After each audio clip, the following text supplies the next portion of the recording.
What's happening, guys? Friday. You know what? Like I said, I'm going to keep rolling with these lessons, so I hope that you guys are digging them. Today we're going to talk about why your playing is stuck and some really good ways to just get yourself out of that plateau that you might be sitting at, just to get back into the, playing music. That's what we want to do. And if you want tabs for everything I'm about to show you, that is linked down below in the description. Before we get going too far into this, I just want to talk about a couple different things. One is that I'm actually doing a giveaway right now for a Danelector 12 string. It's an Instagram only one, but if you follow me on Instagram, or if you don't, just go check it out and you can figure out how to enter. It's really easy to enter if you want to have a chance at winning that Dano 12 string. And of course, if you didn't watch my last video, I'm also giving away a guitar in that video, so go check out the video where I just got a new guitar. So other than that, we're gonna dive onto this one and let's get it. Alright, so the first thing is that a lot of times people end up only playing licks and they're not playing melodies. And why this is so crucial is because there's certain situations where you want licks. Like in a lot of rock music, you want a guitar lick. I think a really great example of someone who melds, meshes these two together so well is Angus Young. Listen to Angus. Lots of really cool licks. He's also very, very melodic with the pentatonic scale in a way that a lot of guys just aren't. A lot of guys play mainly licks, and while Angus is playing melodies and licks, he's really a genius. All right, so step one is knowing your G major scales. Is how I'm gonna base a lot of this stuff off. If you don't know your G major in kind of like this 3-note per string way, well, let me show it to you real quick, and then I'll break down the next idea. Just some really crucial things that can. Like I said, they were really eye-openers for me anyway. So your G major scale, based out of the way that I'm going to play it, is like this. I'm going to go 3-5-7 on the low E string, 3-5-7 on the A, 4-5-7 on the D, 4-5-7 on the G, and 5-7-8 on the B and high E string. We've done this before. We've done a lot of different stuff with the G major scale, or just the major / Ionian scale in general. Now here's the trouble with what I just showed you, is that a lot of times people never think past the way the scale is played.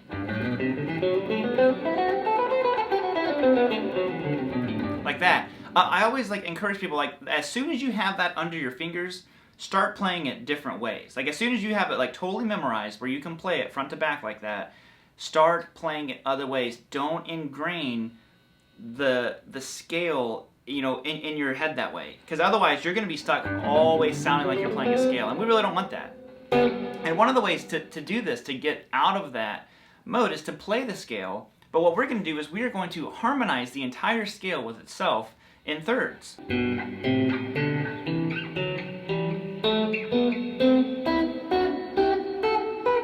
can keep going if you want to do. Oh, and you can do things like sixth as well. But we're not going to worry about those. So the thirds are really nice because it makes you slow down, and it almost you can't help but start to play them melodically, because you can't blaze through that the same way that you would just kind of going fast through the scale. You can't really do that with thirds. I mean, I'm sure there's guys like Johnny Highland and all those crazy cats who can do it, but for us normal people like me, I can't do that. And it forces me to think more melodically and not so much like licks anymore. Because we've all got our licks. They're great. You need those. You got to have them. But you also really need to have these just melodic ideas. So what I'm doing here is exactly what I said. I'm harmonizing with a third. So I'm taking a note. So I'm starting on my G note here, 3rd fret, and I'm moving up a third in the scale, which in this case, 1, 2, 3 would be a B note. So a B note is going to harmonize with that root note right there. And I'm just playing it on the A string. So I'm playing them together. This is how you get a lot of those really cool, you hear people harmonize all the time. I do it a lot in my own playing.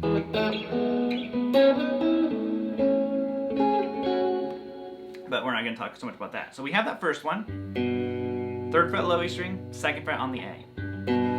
I shift up now, and I'm just following the scale, but I'm continuing to harmonize in thirds. So I'm going to go 5 on the low E string, and then 3 on the B. Oh, sorry, 3 on the B, 3 on the A, Jesus. I don't know what I'm talking about today. And then I'm going to slide up again. This shape actually stays the same for this one. You go 7 on the low E string and 5 on the A. So, there we go. Okay. Now what happens is we have to change strings, and we are actually going to need to venture a little bit out of the notes that I showed you of the G major scale.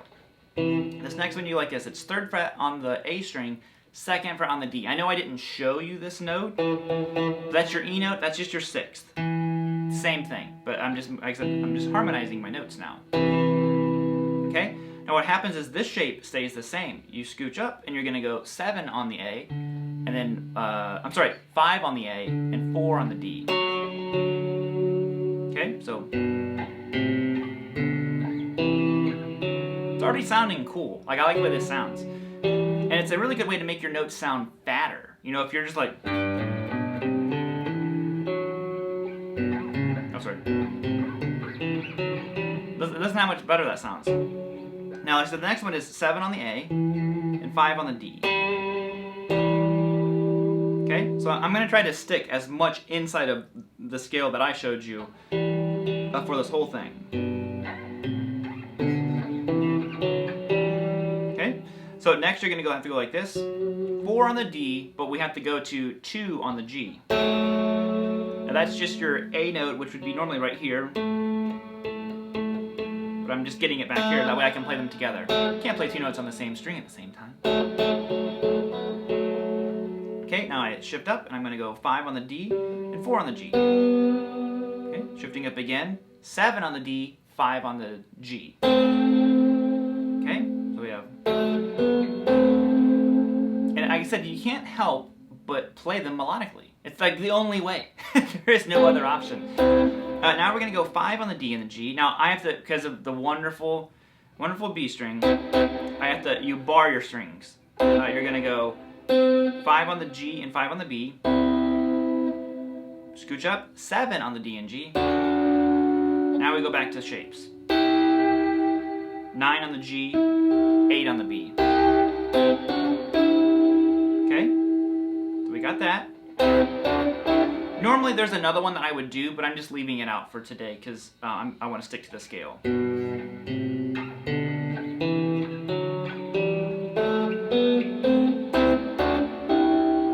Okay. Now the final one here is on the B and the high string. We're going to go 7 on the B to 5 on the high string. Then 8 and 7, 10 and 8. Then if you want to resolve it back to its root, go back, well, don't do that. Go back to the one that's 8 on the B and 7 on the high string. That's basically a G. If I added one note, it would turn it into a good old G major chord. Okay, so... Oh, sorry.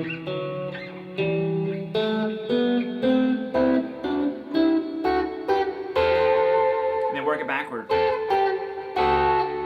And you know, another good thing you can do, I didn't tab this out, but do it on just 2 strings. Like, pick 2 strings and do it all the way up the fingerboard. Just...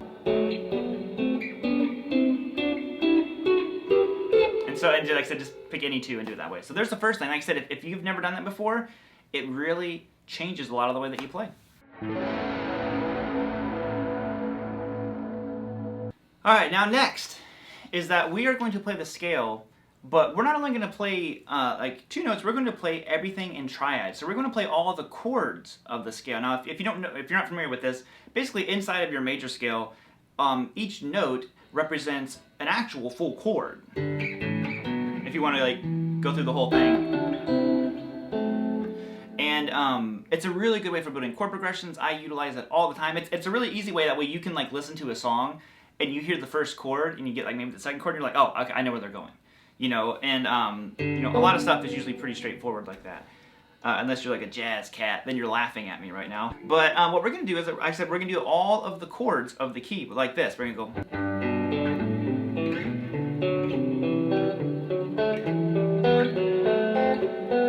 And I stopped there, but I mean, you could keep going. There's your A minor, B, C, D, you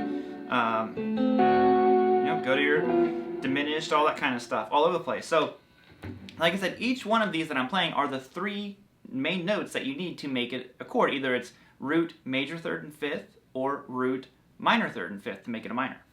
So we're going to go like this: 3 on the low E string, 2 on the A, and open D. Now you'll notice that all the notes that I play here are a part of those 7 notes of the scale. But listen to, like, they don't sound like a scale anymore, do they?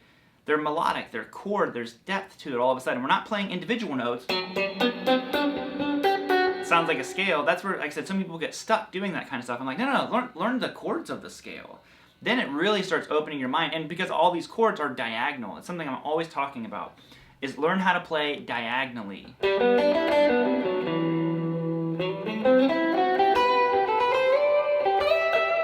So again, 3rd fret low E string, 2nd fret on the A, and open D.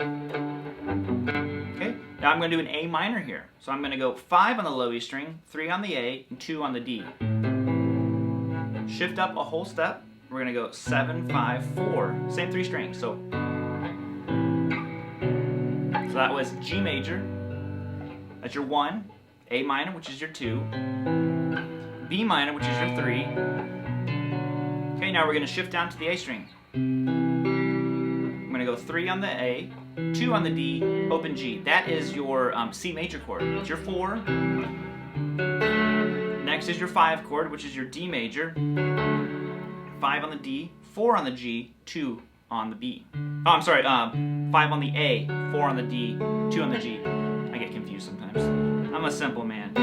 And then we have an E minor coming up, which is our 6th. And then we're going to go 7 on the D, or 7 on the A, 5 on the D, 4 on the G. Now you have a little diminished one here at the end. Your 7 is diminished, and I'm doing it like this. I'm going to go 4 on the D, 2 on the G, and then 1 on the B. Cool little diminished shape there. You can slide it around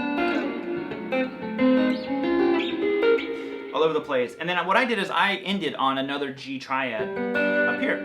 So we're going to go 5 on the D, 4 on the G, and then 3 on the B. But like I said, you could keep going with it. You know, I always tell people, learn it everywhere. Learn this stuff. Because like I said, because you can just keep going, hang out on, God, you can hang out on these 3 strings and do all of them. There's your G, there's your A, there's your B, there's your C, there's your D, there's your E minor, there's your diminished. Like I said, you know, it's all, they're all right there. Learn it on just 3 strings. Learn it all over the place. And just get to where you can comfortably move around with them. And just learning these inversions and different triads all over the place. Like I said, whenever I'm playing, a lot of people ask me what I'm seeing. I see the scale, and I see like the chords on top of it almost whenever I'm playing. So if I'm playing something,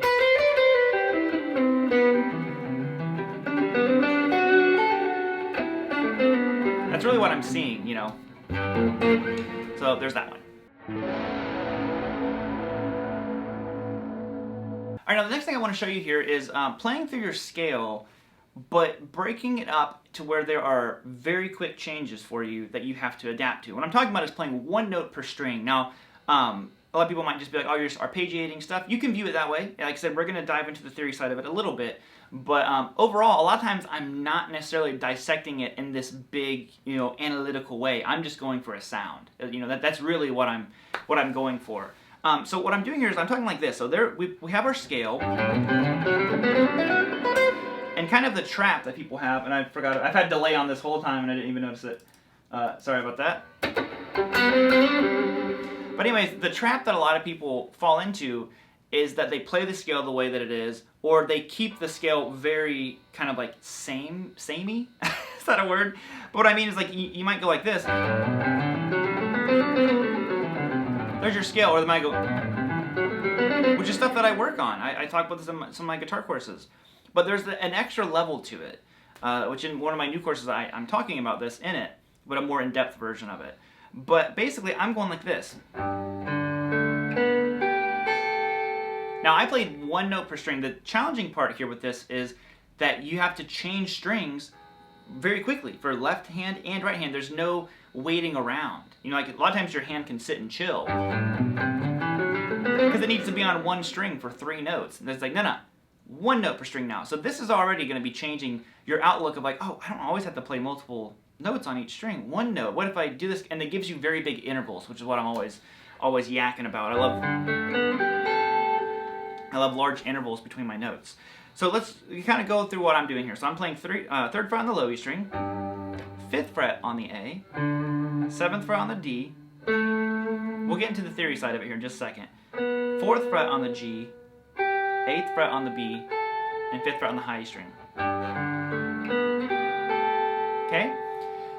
Now, that's the first thing. Get to where you can ascend that and descend it. It's tough.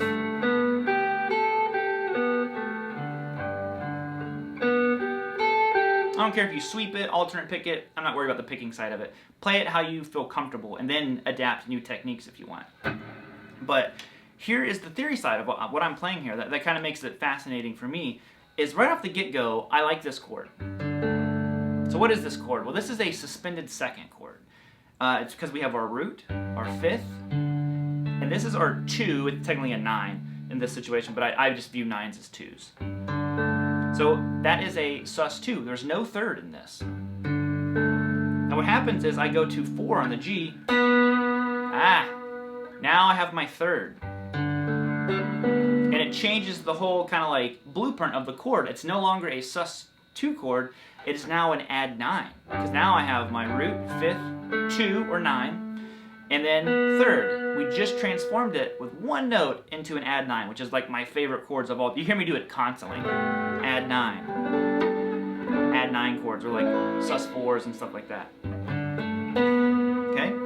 Now next we went up here to 8, which is just a G note. That's just your root note again. So we didn't add any extra color to it at this point. Then I go to 5, which we've already stated is our 2 or your 9. It's the same thing. And I'm just, adding more strength to that add 9 sound. Okay? But more important than even like knowing the chord, like I said, you don't have to know that kind of stuff. Whenever I literally played it, I wasn't thinking about the chord. I was just thinking of an example of playing one note at a time. And then I went back and figured it out. I'm like, oh yeah, that's kind of cool. I go, it's actually just an add 9 chord that I was playing. It made sense that my ear was drawn to it because I like that sound so much. But I'll be honest, whenever I originally did it, zero theory other than just looking at the scale. I was just picking notes that sounded good. That was it. I wasn't thinking anything past what the note sounded like. I played this note. I do the shape a lot, so I gravitated to that. And I was like, okay. And I just let my ear tell me what to do. And I think that's such a crucial part, is letting our ears take over sometimes. Like, you don't have to know the answers to everything.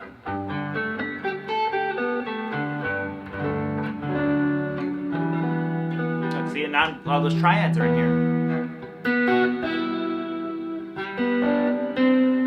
Sus4.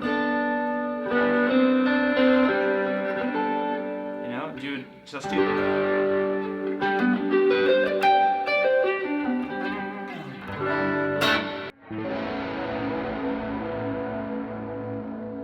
Alright homies, that's going to be it. Like I said before, get those tabs, check out my Instagram page, figure out how to win the 12 string, watch the last video. I'm giving away another guitar, and then here in a few weeks I'll be giving away another guitar here on YouTube. So lots of cool stuff happening. At least, well, I think it's cool, but maybe it's not. Maybe it's lame. Maybe dang it, am I lame? I don't know. I've lost. I quit trying to be cool a long time ago. So other than that, guys, I'm going to bounce on out of here. Hope you all have a great, great day. And just have a, just rock and roll, man. I'll play you some rhythm. Try this scale. I'm gonna play you some G major rhythm. Try to play over top of what I'm playing, and make something. Okay? So here you guys go. Have a great rest of your weekend, everyone.